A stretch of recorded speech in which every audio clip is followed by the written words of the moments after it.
So, this is the. Oh, I did not realize my voice sounded like this.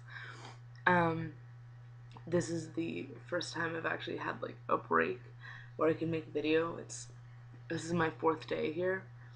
Um, and so far it's been like pretty awful. I mean, like there are some really good points, but for the most part, it's been like, awful. So I'll go through each day so far. And there'll be like the dramatic conclusion of why my voice is like this, I guess, on the third day.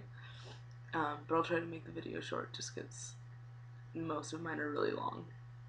Okay, so the first day I was supposed to get to my hostel like at night on Friday night. So I had my flight, which was like really long, and I was on Ryanair, which is an awful airline. Like it's kind of like if you're on the internet and you keep having pop-ups like in ads everywhere and you can't do anything because they're just ads constantly like flung at you. That was this airline. They like it was just so obnoxious. So like all the people who were trying to sleep couldn't sleep because there kept being announcements of things that they were selling, like perfumes and alcohol and like food, which is normal, but it was just like everything. And then it was like really obnoxious yellow everywhere. It was awful.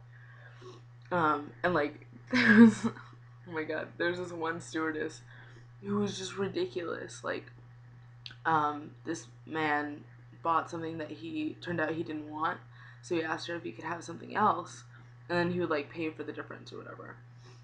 And she was like, "You wanted that one. I asked you if you wanted it, and you said you wanted that one." And he was like, "Well, I'm sorry, I didn't actually know what was in it. It's just like a piece of bread, and that's it." And she was like, "That's what you wanted." And he was like, "Okay, well, I don't want it anymore, so can I have something else?" And she was like, "Oh, fine, here, I'll take that, just give me this." And like, it was ridiculous. So then he went back to his seat, and the girl started like, bitching about him, like, right there, really loudly, so the whole plane could hear her. And the guy went back to her, and he was like, "Listen, I have my food, I'm like fine now, you don't need to keep like talking about it, it doesn't matter." And she was awful. Um, so Ryanair is a terrible airline, and it's like big thing is that it's really cheap, but like it is definitely not worth it. It's awful, and it wasn't. It turned out not to even be that cheap. So whatever. Ryanair airline is terrible, so don't go on it. Um, so I got to uh London Stansted at was it like I don't know, pretty late, like maybe 11 or 12, whatever. Um, so I got there and then I had to get a bus to like central London. I did not realize London Stansted was like an hour away. So I got this bus from the airport to near where I was staying, near the hostel where I was staying. And at this point, I was already like completely exhausted. So I got to this like bus, and it dropped us off in this like random corner. It wasn't like a bus station or anything. It was just like a completely random corner. That was like sort of near. No, it was near nothing. It was near nothing at all. Like there were shops around, and there were a lot of people there.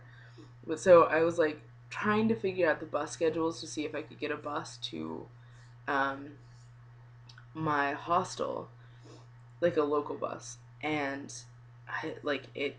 I just didn't. I was like too exhausted to try and figure it out.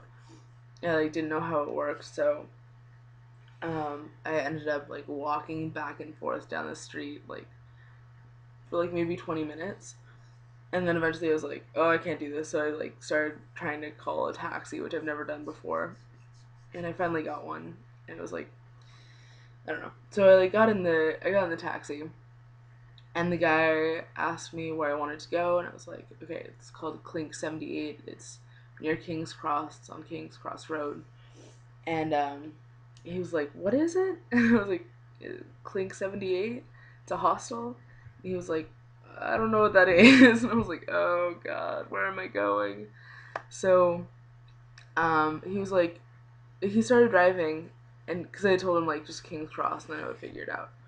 And he was like, "Wait, did that used to be a jail?" And I was like, "Seriously? Was it a jail?" But it was like, I guess it's like a police office that was converted into a hostel, and that's why it's called Clink 78. And he was like, "Yeah, a bunch of like young kids hang out there all the time. And it's supposed to be like a really cool place, but it's a prison." And I was like, "Oh no." So I got there, and you can't get in without a card, so I had to like ask someone who was smoking on the steps if they could help me. And so I got in, got my key, like went to my room, which it was actually a really cool place. It was like the most hipster place I've ever been. Like I felt like such a nerd being there because it was not as cool as anyone. But so I got in, and uh, it was alright. I just slept. I got there at like 2:30 in the morning, and someone was actually sleeping in the bed that I was supposed to be sleeping in, so I just took someone else's, which was in the same room. So whatever. Um, so I had slept, woke up at like 8, went and got breakfast, and then left at 10. So that was my first day. More days to come.